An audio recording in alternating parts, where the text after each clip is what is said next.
Everyone, welcome to this channel. तो आज हम यहाँ पे लेके आए हैं ग्रेविटेशन के प्रीवियस ईयर्स के क्वेश्चंस जो जेईई मेन में आ रखे हैं ऑलरेडी। तो एक ऐसा लेक्चर हम पहले भी अपलोड कर चुके हैं जहाँ पे हमने क्वेश्चंस किए थे, लेकिन उस लेक्चर में जो ग्रेविटेशन के क्वेश्चंस थे वो 2021 के ही क्वेश्चंस थे लगभग सारे ही। तो हम बाकी के क्वेश्चंस कर रहे हैं जो और पुराने सालों में आए हुए हैं जेईई मेन के और इम्पॉर्टेंट हो सकते हैं इस कमिंग एग्जाम में आपके। और यदि आपने वो पहली वाली सीरीज नहीं देखी है अभी तक, तो अभी हमारे चैनल पर एनकेसी सर IITD इस चैनल पर प्लेलिस्ट वाले सेक्शन में आप वो देख सकते हैं कि 20 डेज में 20 चैप्टर्स जो हैं हमने वहां पे कंप्लीट करवाए थे, थ्योरी और प्रीवियस ईयर्स के क्वेश्चंस दोनों ही। तो आप वो भी जाके जरूर चेक करें, और यदि अब सब्सक्राइब नहीं किया है तो प्लीज सब्सक्राइब कर लीजिए अभी। तो क्वेश्चन नंबर 1 हम डिस्कस करने वाले हैं। क्वेश्चन नंबर 1 में दिया है that this figure shows elliptical path ABCD एक elliptical path है एक प्लेनेट का जो सन के अबाउट घूमता है चारों तरफ, such that the area of triangle CS है, ये ट्राइंगल जो है इसका एरिया दिया है is 1/4 of the area of the ellipse। तो इसका एरिया मुझे पता चल गया है CSA का, तो यहां पे लिख सकते हैं कि area of the triangle is equal to 1/4 of area of ellipse, that is pi A into B। A semi major axis, B semi minor axis. ये सेमी मेजर एक्सिस होता है, ये सेमी माइनर एक्सिस होता है। अब आगे question में दिया है with DB as the semi major axis and CA the semi minor axis, if T1 is the time taken for the planet to go over the path ABC, path travel करने में time लगता है T1, और CDA इस path को travel करने में time लगता है T2, तो आपको बताना है T1 और T2 में क्या रिलेशन होने वाला है। तो यहां पे हमारे पास टाइम है, हमारे पास एरिया है, कौन सा ऐसा केपलर का लॉ है जहां एरिया और टाइम एक साथ आ रहे हैं। तो केपलर का जो दूसरा नियम है वो यहाँ पे इस्तेमाल हमें करना होगा, उसी नियम में एरिया और टाइम जो है एक साथ आते हैं। तो यहाँ पे याद करें कि केपलर्स का सेकंड लॉ क्या होता था। केपलर्स सेकंड लॉ कि यदि इलिप्टिकल पाथ में सन के अबाउट कोई प्लेनेट रिवॉल्व कर रहा है इलिप्टिकल पाथ में, तो एरियल वेलोसिटी जो होती है या area swept by the position vector is equal to constant. तो यहाँ पे हमें मिलता है कि dA/dt जो है वो कांस्टेंट है, dA/dt is equal to constant. तो यहां पे हम इसको dA/dt को लिखा जा सकता है कि delta A divided by delta T। तो यहां पे मैं लिख सकता हूं कि यहां इस पूरे पाथ के लिए जो एरिया स्वेप्ट है डिवाइडेड बाय टाइम टेकन, और इस वाले पाथ के लिए जो एरिया स्वेप्ट है डिवाइडेड बाय टाइम टेकन, उन दोनों का जो वैल्यू है बराबर होने वाली है। तो यहां लिख सकता हूं delta A1 by delta T1 is equals to delta A2 divided by delta T2। ये जो है रिलेशन यहाँ पे इस्तेमाल होने वाला है। तो एरिया क्या होता है, एक बार ध्यान से दोबारा सुनेंगे कि एरिया होता क्या है यहाँ पे, कि पोजीशन वेक्टर उस प्लेनेट का क्या है। पहले पोजीशन वेक्टर ऐसे था जब वो A पॉइंट पे था, प्लेनेट आगे बढ़ता है, पोजीशन वेक्टर ऐसे हो जाता है। तो ये जो एरिया है ऐसे एरिया की बात कर रहे हैं।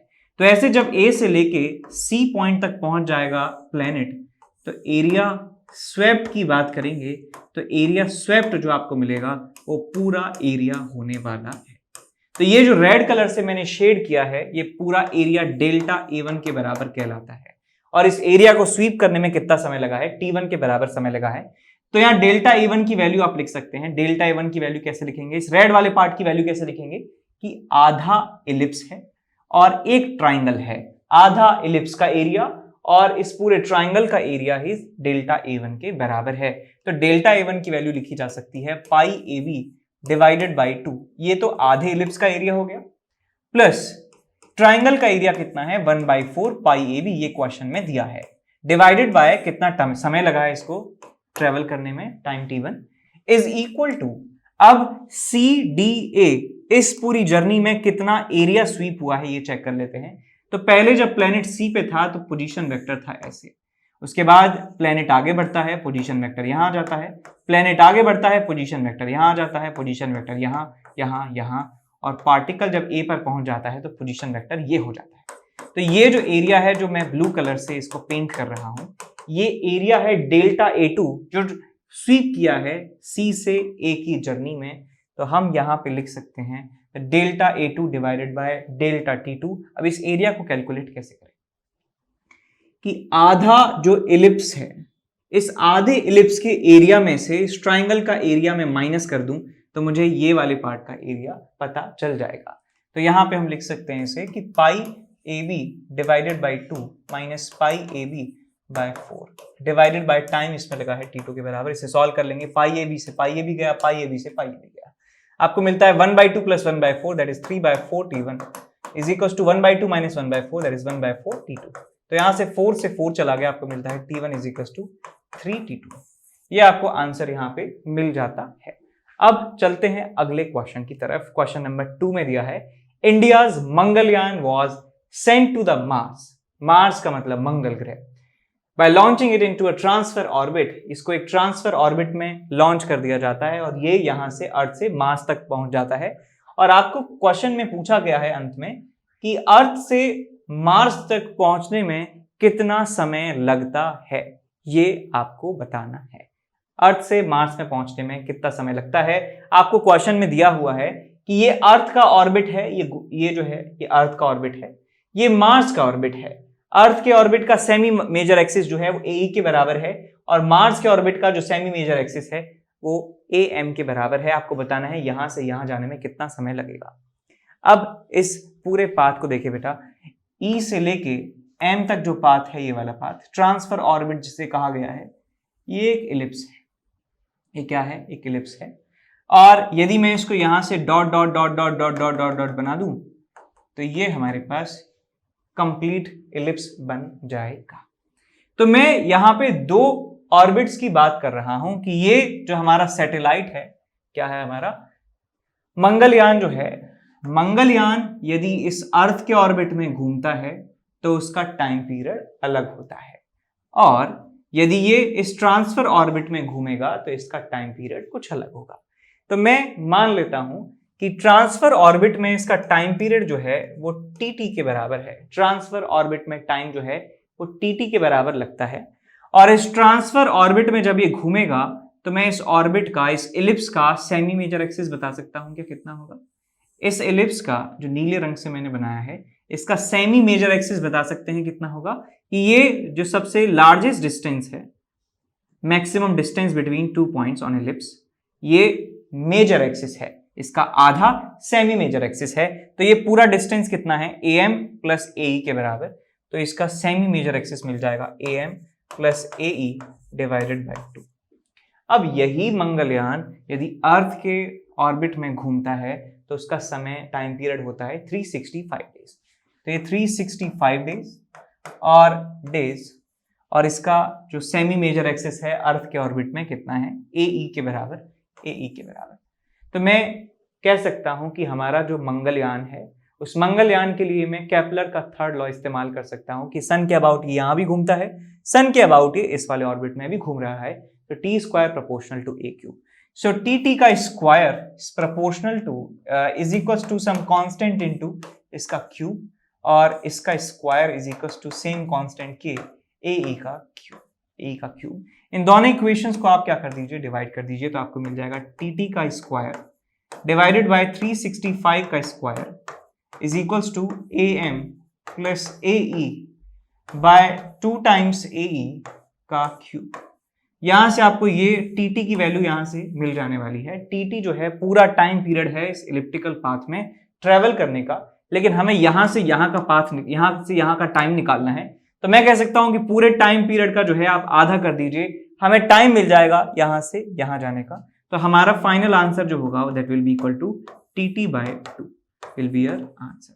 यहां से TT निकाल लें और यहां पे उसका हाफ कर दें तो हमें आंसर मिल जाता है। थोड़ी सी कॉम्प्लिकेशन हो जाती है इसमें कैलकुलेशन में, और अंत में आंसर 260 डेज निकल के आ जाता है। अब चलते हैं अगले क्वेश्चन की तरफ। Question number 3, from a sphere of mass m and radius r। एक हमारे पास स्फीयर है, सॉलिड स्फीयर जिसका मास m है, रेडियस r के बराबर है, और उसमें से एक r/2 रेडियस का स्फीयर काट के बाहर निकाल दिया जाता है। यहां से खींच लिया और carved out such that the cavity made in the original sphere is between its center and the periphery। यानी कि समझ गए कि सेंटर और पेरिफेरी के बीच में हमारे पास ये मिल रहा है सेंटर पेरिफेरी, यानी कि ये सेंटर है, ये सेंटर है बेटा। तभी r/2 रेडियस आपको मिलेगा स्फीयर का, r/2 और r/2, यानी कि सेंटर इसका इसके किनारे पर है। इस कैविटी का किनारा हमारे पूरे ओरिजिनल स्फीयर का सेंटर है। अब क्वेश्चन में क्या पूछा गया है कि यदि अब इन दोनों को 3r डिस्टेंस पे रख दिया जाता है तो बताना है कि ग्रेविटेशनल फोर्स इनके बीच में क्या होने वाला है, ग्रेविटेशनल फोर्स क्या होगा। तो यहां पे मैं क्या इस्तेमाल करूंगा ट्रिक, तो मैं इस पूरे सिस्टम की वजह से यहां पर इलेक्ट्रिक फील्ड निकालूंगा, इसकी वजह से यहां पर इलेक्ट्रिक फील्ड निकालूंगा। इलेक्ट्रिक फील्ड जो भी आएगा आपके पास, उस इलेक्ट्रिक फील्ड से ग्रेविटेशनल फील्ड, और ग्रेविटेशनल फील्ड से इसके मास को मैं मल्टीप्लाई कर दूंगा, तो मुझे मेरा एम जो है पहले क्या है कि इस स्ट्रक्चर की वजह से यहां पर मैं ग्रेविटेशनल फील्ड निकाल सकूं। तो मैं जो तरीका इस्तेमाल करता हूं वो कुछ इस तरीके से है कि यहां पे देखिए मैं प्रिंसिपल ऑफ सुपरपोजिशन का इस्तेमाल कर रहा हूं कि हमारे पास ये जो गिवन शेप है, यदि इस शेप में मैं ये छोटा सा पार्ट जो है ऐड कर देता हूं, जितना पार्ट यहां से निकाला गया था उतना ही पार्ट यहां पे यदि मैं ऐड कर देता हूं तो मुझे मिल जाता है कंप्लीट स्फीयर मिल जाता है। ठीक, इसका मास मुझे नहीं पता है, इसका मास हम बता सकते हैं कितना होगा m/8, और इसका मास कितना है m के बराबर। इसका मास मुझे नहीं पता, m' के बराबर मान लेता हूं, और ये m/8 है तो ये कितना हो जाएगा 7m/8। अब क्वेश्चन दिमाग में आएगा, सर m/8 कैसे बता दिया? अरे सिंपल सा है यार कि डेंसिटी पहले निकाल लीजिए, इस स्फीयर की डेंसिटी कितनी है, मास अपॉन वॉल्यूम 4/3 πr³। अब इसी डेंसिटी का ये स्फीयर है जिसका रेडियस r/2 है, तो r/2 रेडियस वाले स्फीयर का वॉल्यूम यहां पे मल्टीप्लाई कर दीजिए, तो डेंसिटी इंटू वॉल्यूम जो है आपके पास मास मिल जाएगा। Mass is equals to 4/3 pi r/2 का क्यूब r³/8, सो 4/3 πr³, 4/3 πr³, और आपको मिल जाता है m/8 आपको ये वैल्यू मिल जाती है इस वाले मास की। वैसे आप याद भी रख सकते हैं कि यदि r रेडियस के स्फीयर का मास m है तो r/2 रेडियस के स्फीयर का मास m/8 होने वाला है। ठीक, हम 8 ऐसे स्फीयर बना सकते हैं, एक बड़े स्फीयर में से हम 8 छोटे छोटे स्फीयर बना सकते हैं जिनका रेडियस r/2 के बराबर हो सकता होगा। अच्छा, अब प्रिंसिपल ऑफ सुपरपोजिशन कैसे इस्तेमाल करते हैं कि इस शेप की वजह से बाहर 3r डिस्टेंस पर जो इलेक्ट्रिक ग्रेविटेशनल फील्ड है मैं मान लेता हूं E1 के बराबर है। इस छोटे से पार्ट की वजह से यहां पर जो आपके पास ग्रेविटेशनल फील्ड होगा मैं मान लेता हूं इसको E2, और इस पूरे स्फीयर की वजह से 3r डिस्टेंस पर जो ग्रेविटेशनल फील्ड होगा वो मैं कह सकता हूं E3 के बराबर। तो यहां से आप E1 और E2 और E3 जो है इनके बीच में रिलेशन पता चल जाएगा, E1 की वैल्यू मिल जाएगी E3 माइनस E2। तो इसकी वजह से यहां पे ग्रेविटेशनल फील्ड नहीं पता है, E1 की वैल्यू नहीं पता है, इसकी वजह से यहां पे ग्रेविटेशनल फील्ड की वैल्यू निकाल सकते हैं। कैसे? देखिए भाई, यहां से मैं देखना चाहता हूं कि कितना डिस्टेंस है, सो r/2 को माइनस कर देंगे 3r में से, तो आपको मिल जाएगा ये 3r में से r/2 यदि चला गया तो आपको मिलते हैं 2.5, यानी कि 5r/2। तो मैं लिख सकता हूं यहां पे g into m/8 divided by 5r/2 का स्क्वायर। ये ग्रेविटेशनल फील्ड है, इसकी वजह से उस पॉइंट पर इज इक्वल टू, ये प्लस है E1 के बराबर, इसकी वजह से यहां पर ग्रेविटेशनल फील्ड निकालना है तो लिख सकता हूं मैं gm डिवाइडेड बाय डिस्टेंस का स्क्वायर 3r का स्क्वायर। तो यहां से आपको E1 की वैल्यू प्राप्त हो जाती है, E1 is equal to gm upon r square, यहाँ पे आएगा 1/9 माइनस ये आपके पास है 25/4 और ये 1/8, ये 4/25 बन जाएगा, 4/25 स्टार से गया है 2 बार, तो आपको मिलता है यहाँ पे 1/9 minus 1/50 gm/r square, 41/950 450 41/450 gm/r square. आपको ये ग्रेविटेशनल फील्ड वहां पे मिल जाता है, और ग्रेविटेशनल फील्ड मुझे यहां पे मिल गया तो इसके मास से मैं मल्टीप्लाई कर दूंगा तो मुझे ग्रेविटेशनल फोर्स मिल जाएगा। तो फोर्स को लिख सकता हूं मास इंटू ग्रेविटेशनल फील्ड। मास कितना है उस छोटे से स्फीयर का m/8 इंटू ग्रेविटेशनल फील्ड कितना है हमारे पास, ग्रेविटेशनल फील्ड 41/450 और यहां पे आएगा आपके पास gm/r स्क्वायर से सॉल्व कर लेंगे, आपको मिल जाएगा ये 41 gm square divided by r square, और नीचे आएगा आपके पास 0 0 3600 41 बाय 3600, 41 बाय 3600 हमारे पास आंसर हमें मिल जाता है। ठीक, अब चलते हैं अगले क्वेश्चन की तरफ। Question number 4। क्वेश्चन नंबर 4 में दिया है कि एक टेस्ट पार्टिकल है जो एक सर्कुलर ऑर्बिट में घूमता है in gravitational field produced by a mass density. हमारे पास एक स्फीयर, एक ऑब्जेक्ट है, एक पार्टिकल है जो एक ग्रेविटेशनल फील्ड में रिवॉल्व कर रहा है और ग्रेविटेशनल फील्ड जहां पे है वो इस तरह की मास डेंसिटी से प्रोड्यूस किया जा रहा है कि डेंसिटी k/r² है। आपको बताना है कि टाइम पीरियड उसका जो है और उसके जो रेडियस, ऑर्बिटल रेडियस है, उसमें रिलेशन बताना है। तो मैंने मान लिया कि हमारा जो पार्टिकल है वो कैपिटल आर रेडियस के सर्कल में रिवॉल्व करता है, कैपिटल आर रेडियस के सर्कल में रिवॉल्व करता है। तो पहले मुझे ये करना होगा कि इसके ऊपर लगने वाला जो ग्रेविटेशनल फोर्स है, gravitational force is equals to, मैं इसको इक्वेट करूंगा mv² डिवाइडेड बाय आर के। फिर वहां से मैं v निकालूंगा, v से फिर मैं टाइम पीरियड निकालूंगा। टाइम पीरियड कितना आएगा आपके पास, 2πr डिवाइडेड बाय v। तो हमारा मेन जो फोकस है अभी वो ग्रेविटेशनल फोर्स निकालने में है। तो ग्रेविटेशनल फोर्स इस पॉइंट पे निकालना है और हमें डेंसिटी दिया हुआ है। तो यहां पे आप पहले एक एलिमेंट मानेंगे, एक एलिमेंट यहां पे मैंने लिया इस सेंटर से rx डिस्टेंस पर, जिसका विड्थ जो है वो dx के बराबर है। तो मैं इस स्फीयर की वजह से यहां पर ग्रेविटेशनल फोर्स निकालूंगा, फिर ऐसे करते करते उसको इंटीग्रेट कर दूंगा यहां तक, 0 से लेके कैपिटल R तक। तो मुझे नेट फोर्स इस पार्टिकल के ऊपर जो सेंटर की तरफ लग रहा है वो मिल जाने वाला है। तो यहां पे मैं लिख सकता हूं कि इस छोटे से एलिमेंट की वजह से इस पर जो फोर्स है dF is equal to g into dm into mass of that satellite divided by distance का स्क्वायर। डिस्टेंस कितना है यहां से सेंटर से, r²।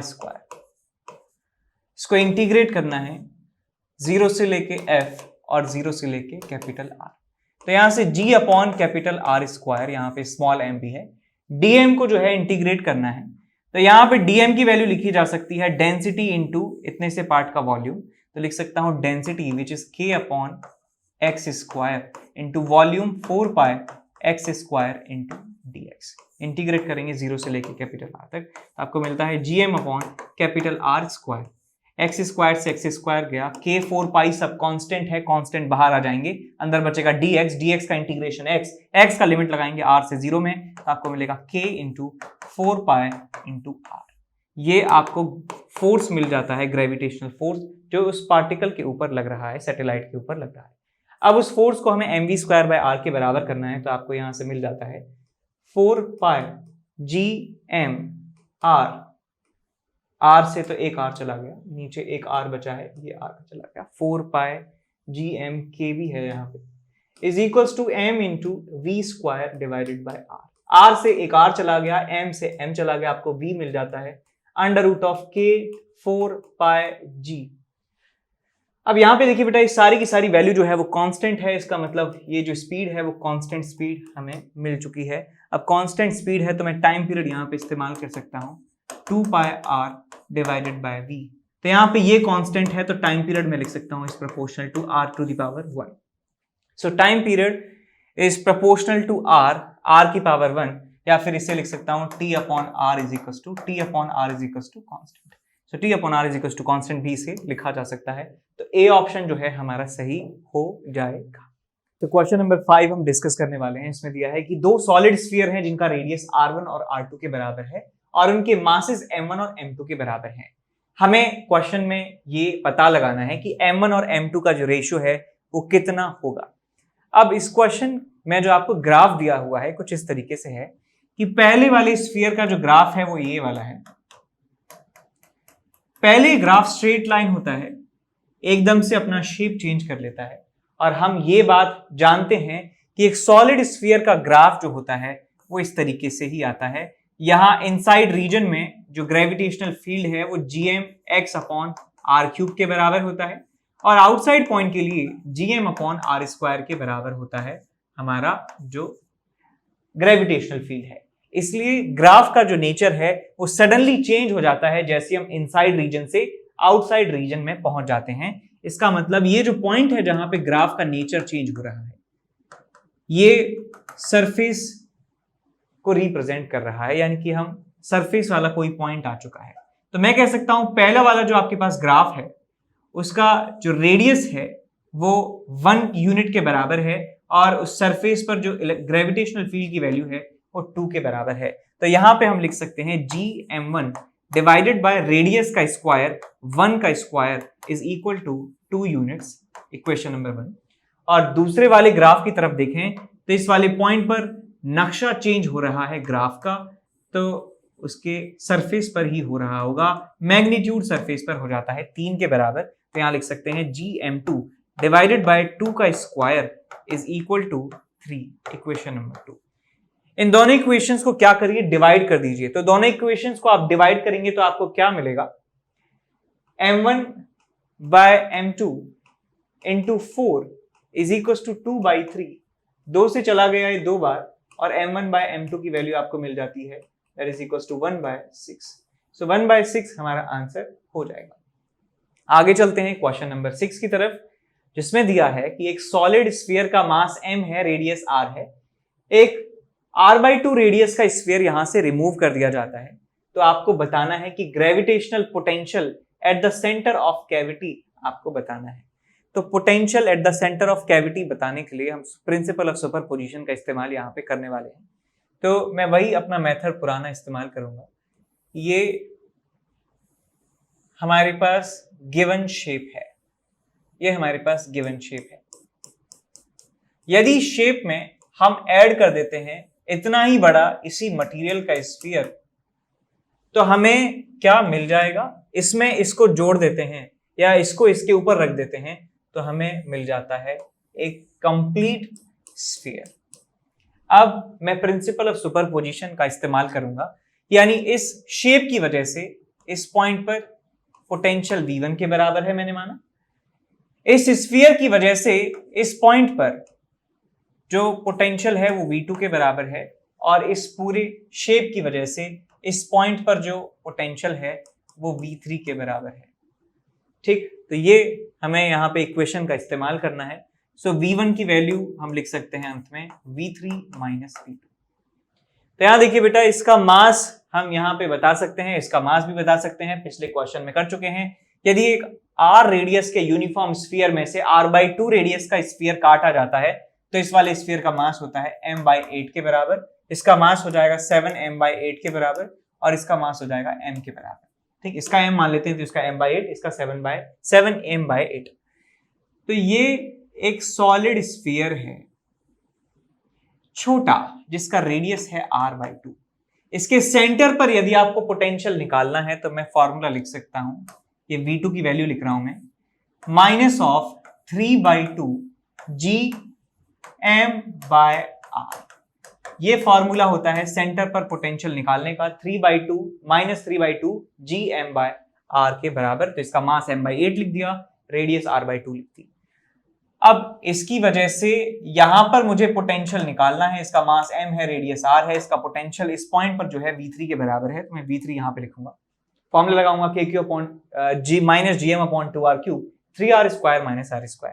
तो यहां फॉर्मूला इस्तेमाल किया जाएगा -gm/2r3 3r² माइनस यहां से सेंटर से कितना डिस्टेंस है r/2 का स्क्वायर। तो ये आपको रिलेशन सॉल्व करना है और हमें आंसर मिलने वाला है। देखिए कैसे से सॉल्व करेंगे। सो -gm/2r3 यहां मिलेगा आपको 3 - 1/4 और यहाँ पे r जो है r² से r की 2 पावर कट जाएंगी। यहां मिलता है आगे आपको प्लस में 3/2 gm/r, 1/8 ऊपर 2 नीचे 1/4, तो ये 8 मिल जाएगा। तो यहाँ पे आपको आगे बात करें तो यहाँ मिलता है आपको 11/4 11/8 -11/8 और यहाँ पे प्लस में 3/8 और साथ में है gm/r। तो आपको मिल जाएगा यहाँ पे -8/8 -gm/r। तो ये पोटेंशियल की वैल्यू आपको यहाँ पे मिल जाती है -gm/r तो डी ऑप्शन हमारा सही हो जाएगा।